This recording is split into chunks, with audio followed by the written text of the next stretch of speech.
Amsar tambayar mu ta yau shine wace hanya ake bi domin bude Gmail account. Wasu mu da yawa mun tafi cafe ne domin mu je a bude mana Gmail. To amma wayarka za ta iya bude ma Gmail, zaka iya bude Gmail da wayarka.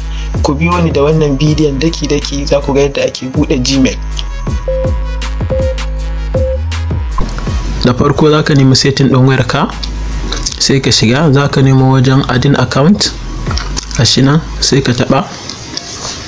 Zai shiga zai kai ka wajen account, zaka taba adin account, ka taba shi zai kai ka taba Google, in wajen ana dan jira na 'yan sakwanni sai ka dan jira.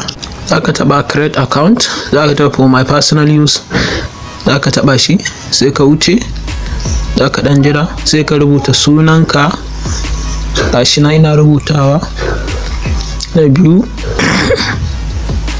In ka gama rubuta sai ka danna next, zai kai ka wajen sa shekara da kwanan wata. Kana gamawa daga nan zai kai ka wajen sanya email. In ka danna next, yawa to sai ka rubuta sunan email din da kake so ka rubuta, gashi nan ina rubuta.